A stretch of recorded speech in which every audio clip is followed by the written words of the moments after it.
xakamay waxa aad ku fikirayso inta aysan isku bedelin dareemo xakamay dareemahaaga inta aysan isku bedelin caadooyin xakamay caadooyinkaaga inta aysan isku bedelin habdhaqanka ayaa mustaqbalkaaga go'aansan doona inuu noqonayo mid wanaagsan iyo inuu noqonayo mid xun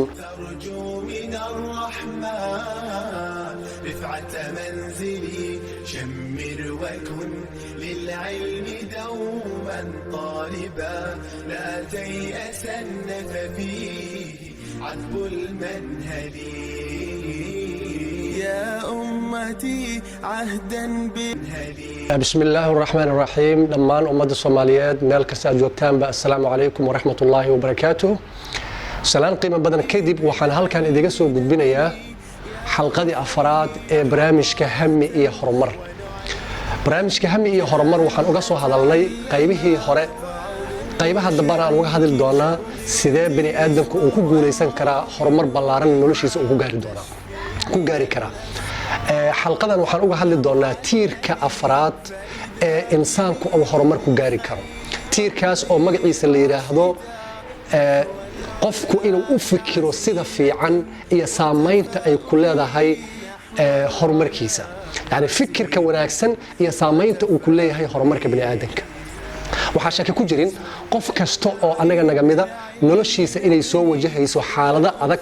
oo culays badan iyo dhibaatooyin fara badan noloshiisa inay soo wajahayaan oo isku jira mesela in dhibaato ay ku dhacdo ama uu dhinto qof uu jecel yahay inay duruuf iyo faqri iyo darxumo baahsan noloshiisa ay qabsato in xanuuno ay soo wajahaan in ay shaqo la'aan soo wajahdo dhibaatooyin fara badan ayaa bini aadamka noloshiisa soo wajahi kara yani dhibaatooyinkaas oo dhan oo soo wajaha sida uu ula tacaamulo waxay ku xiran tahay yani inuu ka badbaado iyo inuu dhibaatadaas ay dhibaato weyn ku noqoto waxay ku xiran tahay hadda sida uu u fikiro ay ku xiran tahay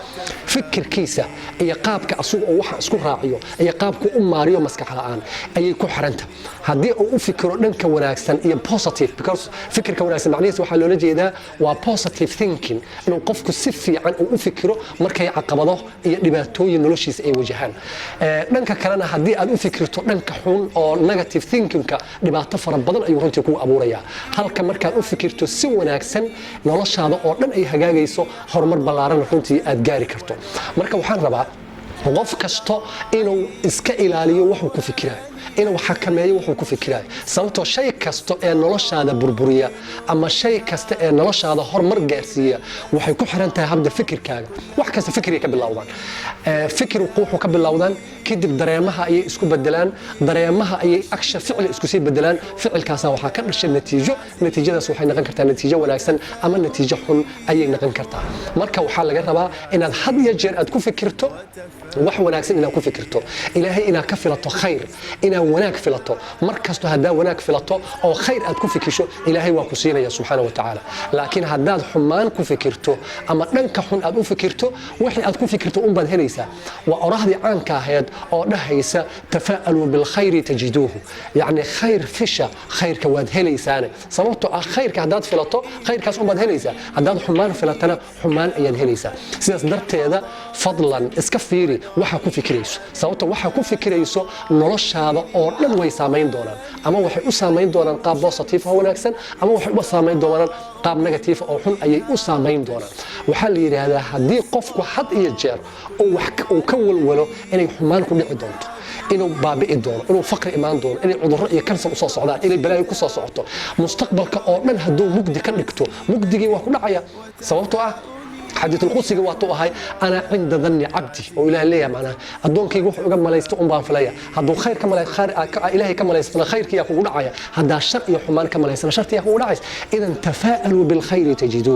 war khayr iyo wanaaga fisha wanaagaas waad helaysaa marka had iyo jeer hadaad xumaan filatana xumaantii waa dhacaysaa oo signalka maskaxdaada ay dirayso ay adduunka inta ku soo wareego oo dhammaan waxaad ku fikirayso oo dhan ayaa maskaxdaada ku soo dhacaysa hadii aad khayr iyo wanaag aad filatana khayr iyo wanaagaas ayaa signal iyo farsamadaas aad dirayso ayaa ilaahay ku soo waafajinaya waana helaysaa waxaan idin wadaagayaa qisa cajiiba oo ka dhaxdhacday al-Imam Ahmad bin Hanbal oo aad maqasheen ama aad taqaanaan iyo nin la yiraahdo Khabaas oo dadka muufada sameeya ahay waxaa dhacay maalmaha ka mida ayaa Axmed bin Hanbal raxmatullaahi calayhi ayuu safar aaday magaaladii uu joogay ayuu ka tagay magaalo kale ayuu aaday oo aad yar uga fogeed safarka markuu aaday waa sii socoyay meel wuxuu tagay uusan garanayn magaalo cid bani aadan uusan ka garanayn ayuu tagay imaamuna Axmed bin Hanbal magaalo haddaan garanayn xagoo la aadaa masaajidkii ayaa ugu dhawaay masaajidkuu tagay waa iskaga cibaadaystay cishihii yaa la gaaray cishihii markii la gaaray wuxuu islahay masaajidka iska jiifo sababtoo meel kale jiifta ma yaqaan cid kama yaqaan guri kuma lahan waxba kuma lahan waa meel mug waa musaafir waxba ma garanayo idan cishihii markii la gaaray oo cishihii uu dukaday oo sunnooyinka uu dukaday kadib ayuu wuxuu iskala bixi jiifo ninka masaajidka xaariska ka ahay ayaa wuxuu dhahay idlac masaajidka soo bax banaanka aad qofka uu leeyahay waa imaam Axmed bin Hanbal imaamku wuxuu ku dhawaa aniga meesha musaafiran ah ma garanayo meel aado meel u dhaqaaqa ma og walaalo iska kay dhaaf masaajidka aan jiifto waa baytullah markaas uu ka bax masaajidka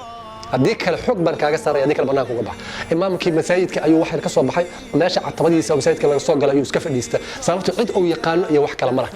ninkii masaajidku uu xiray markii wuxuu uga daba yimid meeshii uu fadhiyo catabada masaajidka albaabkiisa ahay markaas uu halkaana ka kac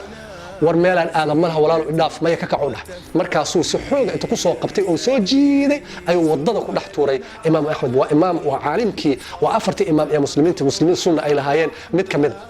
jidka ku dhex tuura meel cid u maqan iyo ceel u qodan iyo meel u aaday iyo cid u jifan waa habeen mugdiya meel u aadam malaha qof ma yaqaano jidka marka lagu soo tuuray nin baa fiirsanaya sida wax u dhacayaan oo meesha dukaan ku leh oo maaragta arkooy sida wax dhacaya markuu arkay ninkii maskiinka in jidka lagu soo tuuray wuxuu ku dhahay kaala aniga ila jiifo markaasuu soo waday inuu imaam Axmed yahay in kale ma yaqaano markaasuu soo kaxeeyay markuu soo kaxeeyay ayuu wuxuu keenay dukaankiisii wuxuu lahaa meel khabaas oo lagu dubo rootiga foornada rootiga ayuu lahaa oo wax dubi jirtay markaas ayuu meeshii jiifiyay imaamku meeshii iska jiiftay ninkina ilaa waa nin business shaqadiisa iyo ganacsigiisa u gal marka habeenkii oo dhan imaamkuna waa soo joogdaa waa cibaadaysana ninkina wuxuu cajiimayaa ma aragtaa foornadiisa iyo adduunkiisa intuu cajiimayo ayuu ninkii wuxuu akhrinayaa adkaar fara badan ilaahay ayuu khayr ka filanayaa waa ducaysanayaa wax wanaagsan ayaa maskaxdiisa ka qulqulaya imaam Axmed aad buu ula yaaba ninkan markaasuu wuxuu ku dhahay warniyahow markii waagu baryay ayuu la yaabo wuxuu dhahay warniyahow xalaq dhan cibaadada ku jirtay afkaaga adkaar iyo khayr iyo wanaag ayaa ka socday goormee ayaa sheekadan bilowday yaa dhahay imaamka dhahay ninkii weydiinaya markaasuu dhahay mundu amr baciid waqti dheer basaan ayaan ahay oo maaragta afkaygu waa laasimay inaan had iyo jeer khayr iyo wanaag iyo wax kasto ayaan maaragta had iyo jeer ilaahay ka fishaa subxaanahu wa tacaala markaas imaamku wuxuu weydiiyey warniyahow wanaaggan iyo khayrka aad samaynayso iyo niyadda wanaagsan iyo sida fiican u fikirayso weligaa wax ma ku heshay markaasuu ninkii inta qoslo wuxuu ku dhahay weligay duco ilaahay subxaanahu wa tacaala aan ka baryay oo aanan helin ma jirto dhahay dhammaan ilaahay subxaanahu wa tacaala ayaa waxaan ka bari jiray waxaan ka bari ilaahay waa isii jiray ilaa hal duco mooyaane ayaanan ogeyn isaan u ducaysanayo oo ilaahay baryayo oo islahay waa ku imaane ilaa hadda ima imaan maxay tou dhahay imaamka uu ku dhahay wuxuu dhahay inaan arko imaamul Axmed bin Hanbal inaan Axmed bin Hanbal arko ayaan ilaahay ka bari jiray oo ducaysan jiray oo ku fikiri jiray oo isdhihi jiray waa arkeen laakiin ilaa hadda waa la ahay markaas imaamku inta qoslo dhahay waha ana waa kanaha imaam Axmed bin Hanbal oo ilaahay ku soo qumiyay subxaanahu wa tacaala oo lugihiisa kugu yimid bal ilaahay ugu dhaarshay ninka khabaaska ah ee meesha jooga